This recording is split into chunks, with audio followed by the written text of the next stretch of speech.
उत्तर प्रदेश के बरेली रेंज को मिला नया पुलिस प्रमुख। 2009 बैच के आईपीएस अधिकारी अजय कुमार साहनी ने बुधवार रात बरेली पहुंचकर रेंज आईजी का कार्यभार संभाल लिया। उनके स्वागत में एसएसपी अनुराग आर सहित तमाम वरिष्ठ अधिकारियों ने गर्मजोशी के साथ स्वागत किया।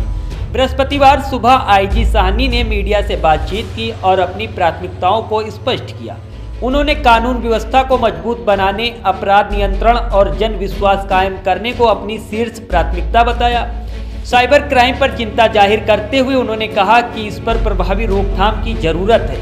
इसके लिए सभी जिलों में साइबर थाने और हेल्प डेस्क सक्रिय किए गए हैं। जनता को जागरूक करने के लिए स्कूलों के सहयोग से अभियान चलाया जाएगा। सामाजिक सौहार्द बनाए रखने पर बल देते हुए आईजी साहनी ने स्पष्ट संदेश दिया कि किसी भी प्रकार की गड़बड़ी करने वालों के खिलाफ कठोरतम कार्रवाई की जाएगी।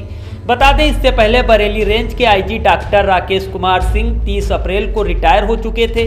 उनके स्थान पर अब अजय साहनी की नियुक्ति हुई है। वो सहारनपुर रेंज के डीआईजी रह चुके हैं और एनकाउंटर स्पेशलिस्ट के रूप में जाने जाते हैं। देश के टॉप 50 आईपीएस अधिकारियों में शामिल रहे साहनी की तैनाती के बाद बरेली रेंज के चारों जिलों में बदमाशों और हिस्ट्री सीटों के खिलाफ कार्रवाई और तेज होने की संभावना जताई जा रही है।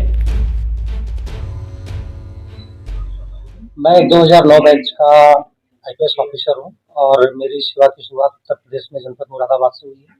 मुरादाबाद के बाद लगातार मैंने कानपुर में, बुलंदशहर में सेवाएं दी हैं। उसके पश्चात एज ए एसएसपी मैंने सिद्धार्थनगर, आजमगढ़, अलीगढ़, बाराबंकी, मेरठ, बिजनौर, जौनपुर, बाराबंकी में अपनी सेवाएं दी।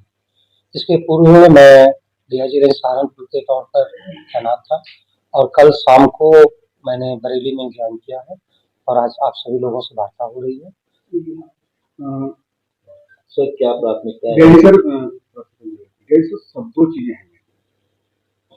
पुलिस के लिए बीट जो होती है सबसे महत्वपूर्ण होती है। रेंज में ज्यादातर जगह पर कमजोर होती जा रही है और दूसरा मुख्यालयों पर जो है भीड़ बढ़ रही है। जी, निश्चित रूप से ये सरकार की भी और हमारे डीजीपी सर की भी प्राथमिकता है कि जो भी फरियादी है उनकी तत्काल सुनवाई की जाए और इसके लिए समय निर्धारित है। कोई भी स्तर का अधिकारी है, चाहे थानीय स्तर का, चाहे वरिष्ठ अधिकारी, निश्चित रूप से अपने कार्यालय में 2 से 3 घंटे बैठे और न केवल 2 से 3 घंटे बल्कि वो तब तक बैठे उसके बाद जब तक कि अंतिम फरियादी जो कार्यालय आया है उसके बाद सुन ली जाए। ये थानों पर भी हम लोग लागू कर रहे हैं और अनिवार्यतः थानों को और क्षेत्राधिकारी को थानों में बैठना होगा, जनता की सुनना होगा। जहाँ तक बीट पुलिसिंग की बात है, वो हमारे रीढ़ है। बीट पुलिसिंग पुलिस की रीढ़ है, उसको हम लोग मजबूत करेंगे। इसमें एडीजी येलो सर द्वारा भी हम लोग को विस्तृत निर्देश दिए गए हैं और पुलिस का जो बेसिक काम है क्राइम कंट्रोल और कानून व्यवस्था का नियंत्रण, उसमें क्राइम कंट्रोल के लिए बहुत आवश्यक है कि बीट पुलिसिंग बहुत मजबूत हो। बीट बुक के लिए लगातार हम लोग कर्मचारियों को कर रहे हैं, नई लूट बुक छपा कर दी जाएगी और रेगुलर थानों से 5-5 कांस्टेबल्स रैंडमली हम भी बुलाते रहेंगे। बीट बुक चेक करेंगे, उनके बीट की इंफॉर्मेशन क्या उनके ये पूछेंगे और यही संबंधित एसएसपी और जो एडिशनल एसपी, सीओ, एसएचओ द्वारा भी सुनिश्चित कराया जाएगा ताकि व्यवस्था मजबूत बनी रहे।